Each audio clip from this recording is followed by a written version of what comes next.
ಇದು ಚಿಕ್ಕಬಳ್ಳಾಪುರ ತಾಲೂಕಿನ ಪೆರೇಸಂದ್ರ ಗ್ರಾಮ ಅಷ್ಟೇ ಅಲ್ಲ, ಚಿಕ್ಕಬಳ್ಳಾಪುರ ಲೋಕಸಭಾ ಕ್ಷೇತ್ರದ ಸಂಸದ ಡಾಕ್ಟರ್ ಕೆ ಸುಧಾಕರ್ ಹಾಗೂ ಚಿಕ್ಕಬಳ್ಳಾಪುರ ವಿಧಾನಸಭಾ ಕ್ಷೇತ್ರದ ಶಾಸಕ ಪ್ರದೀಪೇಶ್ವರ್ ಅವರ ಸ್ವಗ್ರಾಮವೂ ಕೂಡ. ಕೇಂದ್ರ ಸರ್ಕಾರದಲ್ಲಿ ಸಂಸದ ಡಾಕ್ಟರ್ ಕೆ ಸುಧಾಕರ್ ಹಾಗೂ ರಾಜ್ಯ ಸರ್ಕಾರದಲ್ಲಿ ಶಾಸಕ ಪ್ರದೀಪೇಶ್ವರ್ ಇಬ್ಬರೂ ಸಹ ಪ್ರಭಾವಿ ಜನಪ್ರತಿನಿಧಿಗಳು. ಆದ್ರೆ ಅವರ ಗ್ರಾಮದಲ್ಲಿರುವಂತಹ ಸರ್ಕಾರಿ ಪ್ರಾಥಮಿಕ ಆಸ್ಪತ್ರೆ ಕರ್ತವ್ಯ ಲೋಪಕ್ಕೆ ಪದೇ ಪದೇ ಕುಖ್ಯಾತಿಯಾಗಿದೆ. ಭಾನುವಾರ ಸಂಜೆ ಪೆರೇಸಂದ್ರ ಗ್ರಾಮದ ಚಂದ್ರಿಕಾ ಹಾಗೂ ನವೀನ್ ದಂಪತಿಯ 8 ವರ್ಷದ ಮಗಳು ಶಶಿಕಲಾ ತೀವ್ರ ಅಸ್ವಸ್ಥಗೊಂಡು ಪ್ರಜ್ಞೆ ತಪ್ಪಿದ್ದಳು. ತಕ್ಷಣ ಪಕ್ಕದಲ್ಲಿರುವ ಸರ್ಕಾರಿ ಪ್ರಾಥಮಿಕ ಆಸ್ಪತ್ರೆಗೆ ಕರೆತರಲಾಗಿತ್ತು. ಆದ್ರೆ ಆಸ್ಪತ್ರೆಯಲ್ಲಿ ವೈದ್ಯರಿಲ್ಲ, ವೈದ್ಯಕೀಯ ಸಲಕರಣೆಗಳು ಇಲ್ಲ. ಕೇವಲ ಒಬ್ಬರು ನರ್ಸ್ ಮಾತ್ರ ಇದ್ದು ಚಿಕಿತ್ಸೆ ನೀಡಲು ವಿಫಲರಾಗಿದ್ದಾರೆ. ಇದರಿಂದ ಸಕಾಲಕ್ಕೆ ಚಿಕಿತ್ಸೆ ಸಿಗದೆ ಬಾಲಕಿ ಮೃತಪಟ್ಟಿದ್ದಾಳೆ ಎಂಬ ಆರೋಪ ಕೇಳಿ ಬಂದಿದೆ. ಅಣ್ಣ ಏನಿಲ್ಲ, ಆ ಮೇಲ್ಗಡೆ ಕೋತಿ ಒಂದು ಕಾಣ್ತಿದೆ ಹುಡುಗಿಕ, ಕಾಣಿಸಿದ ತಕ್ಷಣ ಓಡ್ಬಿಟ್ಟವಳೆ, ಮನೆಯೊಳಗೆ ಓಡ್ಬಿಟ್ಟು ಪಟ್ಟಂತ ಕೂತ್ಕೊಬಿಟ್ಟವಳೆ. ಕೂತ್ಕೊಂಡ ತಕ್ಷಣ ನಮ್ಮ ಹೆಂಗಸರನ್ನ ನೀರು ಎತ್ಕೊಂಬಂದೇವಳೆ. ಆ ನೀರು ಎತ್ಕೊಂಡು ಆಚೆ ಬರೋ ಪಟ್ಟಿಗೆ ಪ್ರಜ್ಞೆ ತಪ್ಪಿಕೊಂಡಿದ್ದೆ. ಹಂಗೆ ಫೋನ್ ಮಾಡಿದ್ರು, 2 ನಿಮಿಷದಾಗ ನನಗೆ ಪೆಟ್ರೋಲ್ ಇದು ಹಾಸ್ಪಿಟ್ಲದಿಂದ ಇಲ್ಲಿಗೆ ಬಂದಿದ್ದೀನಿ ಸರ್, ಅಷ್ಟು ಫಾಸ್ಟಾಗಿ ಬಂದಿದ್ದೀನಿ. ಹಂಗೆ ಎತ್ಕೊಂಡು ಹೊಲ್ಟೋದ್ರೆ ಅಲ್ಲಿ ಹೋದ್ರೆ ಟ್ರೀಟ್ಮೆಂಟ್ ಕೊಡೋಕ್ಕೆ ಏನೂ ಇಲ್ಲ, ಒದ್ದಾಡ್ತಾವ್ರೆ. ಆಯಮ್ನು ಒದ್ದಾಡ್ತಾವಳೆ ಪಾಪ, ಏನು ಮಾಡೋಕ್ಕಾಗ್ತಾಯಿಲ್ಲ. ಆಯಮ್ನಲ್ಲಿ ಏನಾರ ಇದ್ದರೆ ಆಕ್ಸಿಜನ್ ಇದ್ದಿದ್ದು ಹಾಕಿದರೆ ನನ್ನ ಮಗು ಉಳ್ಕೊಳೋಣ, ಏನು ಇಲ್ದಿರ ಮಾಡಿಬಿಟ್ರಣ ಅವರು. ಆ ಥರ ಅಧ್ವಾನ ಮಾಡಾಕ್ಬಿಟ್ರು. ಅದರಿಂದ ಬೇರೊಬ್ರಿಗೆ ಯಾರಿಗೂ ಆಗಬಾರ್ದಂಗೆ ಅದಕ್ಕೋದ್ರ 24 hours ಅಂತ ಹಾಕಿದ್ದಾರೆ, ಅಲ್ಲಿ ಬೋರ್ಡ್ ಹಾಕಿದ್ದಾರೆ, ವೇಸ್ಟು. ಅದಕ್ಕೆ ಇಬ್ಬರು ಡಾಕ್ಟ್ರ್ ಇರಬೇಕು, ಒಬ್ಬರು ರಿಲೀಸ್ ಆದಮೇಲೆ ಇನ್ನೊಬ್ಬನ ಆಗಬೇಕು. ಇಲ್ಲಾಂದರೆ ನಾವೆಲ್ಲರೂ ಹೋಗಿ ಬಿದ್ದುಬಿಡ್ತೀರಣ್ಣ ಅವ್ರ ಮೇಲೆ. ಡಾಕ್ಟ್ರನ್ನಾಗಲಿ ಯಾರನ್ನಾಗಲಿ ಬಿಡ್ರಿ, ಎಲ್ಲಿ ಮಾಡಿ 4 ಗಂಟೆಗೆ ರೈಟ್ ಸಾ 4 ಗಂಟೆಗೆ ಹೊರಟೋಗ್ಬಿಡ್ತಾರೆ ಅವರು. ಬದುಕ್ತಾ ಇದ್ಲು ಡಾಕ್ಟ್ರ್ ಇದ್ದೀರಿ ಬರ್ತಕೊಳ್ಳು. ನರ್ಸಮ್ಮನ ಏನು ಮಾಡ್ತಾಳೆ, ಆಮೇಲೆ ಇಂಜೆಕ್ಷನ್ ಒಂದು ಹಾಕ್ತಾಳೆ ಅಷ್ಟೇ. ಇನ್ನೇನು ಮಾಡಲ್ಲ ಪಾಪ, ಬದುಕ್ತಿದ್ಲು. ಆಕ್ಸಿಜನ್ ಇದ್ದಿದ್ರೆ ಬದುಕ್ತಾ ಇದ್ಲು, 100% ಗ್ಯಾರಂಟಿ ನಾನು. ನಮ್ಮ ಹುಡುಗಿ ಬದುಕ್ತಾ ಇದ್ಲು. ಆಂಬುಲೆನ್ಸ್ ಇರಲಿಲ್ಲ, ಅವ್ರಿಗೆ ಫೋನ್ ಮಾಡಿದ್ರೆ 3/4 hour ಆಗುತ್ತೆ ಬರೋದಂದ್ರು. 3/4 hour ನಾವು ಎಲ್ಲಿ ಒದ್ದಾಡೋದು? ಯಾವುದು ಅದಕ್ಕೆ ಮಾಡಿದ್ದು, ಅದಕ್ಕೆ ಅಮ್ಮ ಆಂಬುಲೆನ್ಸ್ಗೆ ಮಾಡಿದ್ದು. ಆಮೇಲೆ ನರ್ಸಮ್ಮನ ಫೋನ್ ನಂಬರ್ ಕೊಟ್ಲು, ಅವ್ರಿಗೆ ಮಾಡಿದ್ರೆ ಅವ್ರು ಇನ್ನೂ 3/4 hour ಆಗುತ್ತೆ ನಾವು ಬರೋದಂದ್ರು. ಅದರಿಂದ ಇನ್ನೇನು ಮಾಡೋದು, ಬೇರೆ ಹಾಸ್ಪಿಟ್ಲಿಗೆ ಕಾರ್ ಮಾಡ್ಕೊಂಡು ಎತ್ಕೊಂಡು ಹೋದ್ರೆ ನಮಗೆ ಪ್ರಯೋಜನ ಆಗಿಲ್ಲ. ಬೇರೊಬ್ಬರಿಗೆ ಯಾರಿಗೂ ಆಗಬಾರ್ದು. ಆ ಥರ ಏನಾರು ಅನುಕೂಲ ಮಾಡ್ರಿ ನೀವು. ಪೇಪರೆಲ್ಲ ಎಲ್ಲರೂ ಬಂದಿದ್ರಲ್ಲ, ನೀವೆಲ್ಲ ಒಂದು ದಯ ಮಾಡಿ ಆ ಥರ ಒಂದು ಮಾಡಿಕೊಡ್ರಣ್ಣ ನಮಗೆ, ಅಷ್ಟೇ ನಮಗೆ. ಇನ್ನು ಘಟನೆಯಿಂದ ಆಕ್ರೋಶಗೊಂಡ ಕುಟುಂಬಸ್ಥರು ಹಾಗೂ ಗ್ರಾಮಸ್ಥರು ಆಸ್ಪತ್ರೆಗೆ ಬೀಗ ಹಾಕಲು ಯತ್ನಿಸಿದ್ದಾರೆ.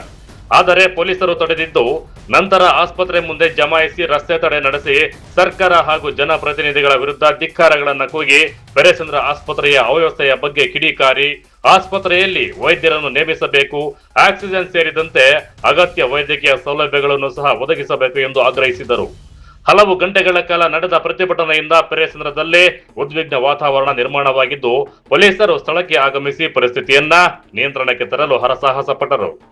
ಸ್ಥಳಕ್ಕೆ ಆರೋಗ್ಯ ಅಧಿಕಾರಿಗಳು, ಅಪರ ಜಿಲ್ಲಾಧಿಕಾರಿಗಳು ಭೇಟಿ ನೀಡಿ ಪ್ರತಿಭಟನಾಕಾರರ ಜೊತೆ ಮಾತುಕತೆ ನಡೆಸಿ 1 ವಾರದಲ್ಲಿ ಆಸ್ಪತ್ರೆಯ ಅವ್ಯವಸ್ಥೆಯನ್ನು ಸರಿಪಡಿಸುವುದಾಗಿ ಹೇಳಿದ ಮೇಲೆ ಪ್ರತಿಭಟನೆಯನ್ನ ಕೈಬಿಟ್ಟಿದ್ದಾರೆ.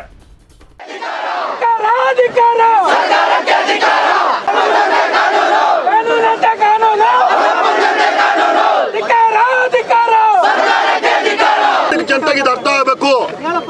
ಈ ರೀತಿಯ ಎಲ್ಲ ಹಾಸ್ಪಿಟಲ್ಗಳು ಅವ್ರಿಗೆ ಬೇಕಂದಂಗೆ ನಡೆಸ್ಕೊಂಡು ಮೆಡಿಕಲ್ ಕಾಲೇಜು ಸ್ಟಾರ್ಟ್ ಆಗಿ 4 ವರ್ಷ ಆಗಿದೆ.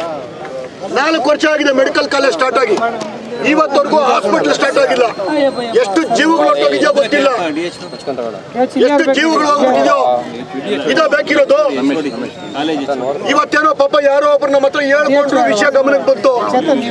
ಹೇಳಿಲ್ಲ ಅಂತ ಎಷ್ಟು ಜನ ಅಸಹಾಯಕರಾಗಿ ಸತ್ತೋಗೋರು, ಇಲ್ಲಿ ಹಾಸ್ಪಿಟ್ಲ್ ಇದ್ದಿದ್ರೆ ಎಷ್ಟು ಜನ ಉಳ್ಕೊಂಡ್ರು, ಎಷ್ಟು ಕುಟುಂಬಗಳು ಅನಾಥ ಆಗ್ದಿರ ಇರ್ತಾ ಇತ್ತು, ಎಷ್ಟು ತಾಯಂದ್ರು ಪಾಪ ಮಕ್ಕಳು ಕಳ್ಕೊಳ್ತಾ ಇರ್ಲು, ಎಷ್ಟು ಹೆಂಡತಿಗಳು ವಿದ್ಯಾಗಳಾಗ್ತಾ ಇರ್ಲಿಲ್ವ. ಬಂದಿದ್ದಷ್ಟೇ. ಈ ರೀತಿಯ 10 ಹಲವು ಉದಾಹರಣೆಗಳಾಗಿದೆ. ತುಂಬಾ ಜನ ಮಕ್ಕಳು ಸತ್ತೋಗಿದ್ದಾರೆ, ತುಂಬಾ ಜನ ಏನು ಧಿಕ್ಕಾರ ಧಿಕ್ಕಾರ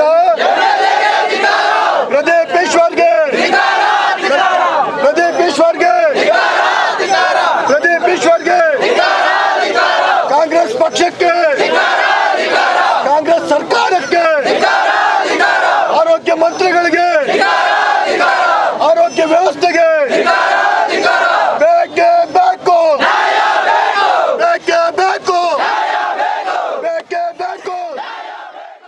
ಪೆರೇಸಂದ್ರ ಈಗ ಏನಂತಂದರೆ ಇಡೀ ಚಿಕ್ಕಬಳ್ಳಾಪುರಕ್ಕೆ ಮತ್ತು ಇಡೀ ನಮ್ಮ ಬೆಂಗಳೂರು ಭಾಗಕ್ಕೆ ಕೂಡ ಪೆರೇಸಂದ್ರ ಅಂದರೆ ತುಂಬ ಪ್ರಖ್ಯಾತಿ. ಯಾಕೆ ಅಂತಂದರೆ ಅಫ್ಕೋರ್ಸ್ ಈ ಸುಧಾಕರ್ ಅವರು ಇಲ್ಲಿನ ಸಂಸದರಾಗಿದ್ದಾರೆ, 12 ವರ್ಷ MLA ಆಗಿದ್ದಂಥವ್ರು, ಪ್ರಭಾವಿ ಮಂತ್ರಿಗಳಾಗಿದ್ದಂಥವ್ರು. ಜೊತೆಗೆ ಇವತ್ತೇನು MLA ಪ್ರದೀಪ್ ಈಶ್ವರ್ ಅವರಿದ್ದಾರೆ, ಅವ್ರದ್ದೇ ಆದ ರೀತಿಯಲ್ಲಿ ಇಡೀ ಕರ್ನಾಟಕದಲ್ಲಿ ಫೇಮಸ್ ಆಗಿದೆ. ಆ ಒಂದು ವಿಷಯಕ್ಕೆ ಪೆರೇಸಂದ್ರ ಯಾರ್ದು ಯಾವ ಊರು ಅನ್ನೋದು ಎಲ್ಲರಿಗೂ ಗೊತ್ತಿದೆ. ಅವರಿಬ್ಬರು ಪೆರೇಸಂದ್ರ ಗ್ರಾಮಸ್ಥರೇ. ಈ ಒಂದು ಗ್ರಾಮದಲ್ಲಿ ಹಾಸ್ಪಿಟಲ್ ಸರಿ ಇಲ್ಲ ಅಂತ 108 ಜನ ಹುಡುಗರು ಅವರಷ್ಟಕ್ಕೆ ಅವರೇ ವಿಡಿಯೋ ಮಾಡೋದು, ಇದು ಮಾಡೋದು, ಸೋಷಿಯಲ್ ಮೀಡಿಯಾದಲ್ಲಿ ಬರೋದು ಎಲ್ಲ ಆಗ್ತಿತ್ತು.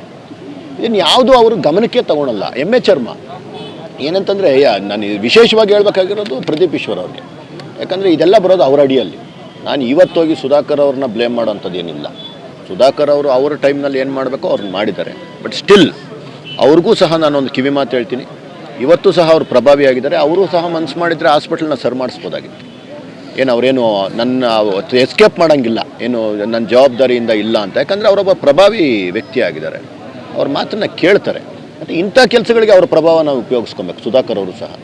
ಮತ್ತು ನಾಲಾಯಕ ನೀವೆಲ್ಲ ಅಂಥದ್ರಲ್ಲಿ ಆ ಮಗು ಸತ್ತೋಗಿದೆ. ಇವತ್ತು ಈ ರೀತಿಯ 10 ಹಲವು ಕೇಸುಗಳಾಗಿದೆ. ಬಟ್ ಗಮನಕ್ಕೆ ಬಂದಿದ್ದು ಇವತ್ತೇ. ಏನಂತಂದರೆ ಅವ್ರು ಹೊರಗಡೆ ಬಂದು ಮಾತಾಡಿದ್ರು ಅದಕ್ಕೋಸ್ಕರ. ನೋಡಿ, ಇನ್ನೊಂದಷ್ಟು ಜನ ಪಾಪ ಮಕ್ಕಳು, ಹೆಣ್ಮಕ್ಳು ಅವ್ರ ಮಕ್ಕಳು ಫೋಟೋಗಳು ಹಿಡ್ಕೊಂಡು ನಿಂತಿದ್ದಾರೆ, ನಮಗಿಲ್ಲಿ ಟ್ರೀಟ್ಮೆಂಟ್ ಸಿಕ್ಕಿಲ್ಲ ಅದಕ್ಕೋಸ್ಕರ ಸತ್ತೋದ್ರು ಅಂತ. ಈ ರೀತಿಯಾದಂಥ ವ್ಯವಸ್ಥೆಗಳು ನಡೀತಾ ಇದೆ.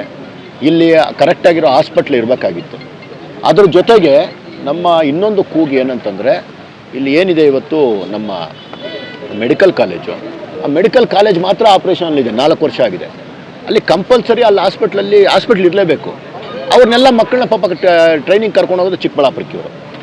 ಆ ಮಕ್ಕಳು ಎಷ್ಟು ಮಾತ್ರ ಕಲಿತಾರೆ? ಇದಕ್ಕೆ ಆಲ್ರೆಡಿ ಇದಾಗಲಿ ನಾವು ಒಟ್ಟಾರೆ ಇಬ್ಬರು ಪ್ರಭಾವಿ ಜನಪ್ರತಿನಿಧಿಗಳ ಸ್ವಗ್ರಾಮದಲ್ಲೇ ಸರ್ಕಾರಿ ಆಸ್ಪತ್ರೆಯ ಮೂಲಭೂತ ಸೌಲಭ್ಯಗಳ ಕೊರತೆಯ ಆರೋಪ ಸಾರ್ವಜನಿಕರಲ್ಲಿ ಆಕ್ರೋಶಕ್ಕೆ ಕಾರಣವಾಗಿದೆ.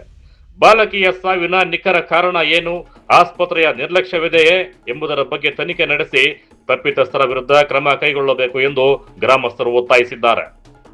ಕ್ಯಾಮರಾಮನ್ ಪ್ರವೀಣ್ ಜೊತೆ ಕಳವರ ಅರುಣ್, MMT ನ್ಯೂಸ್, ಚಿಕ್ಕಬಳ್ಳಾಪುರ.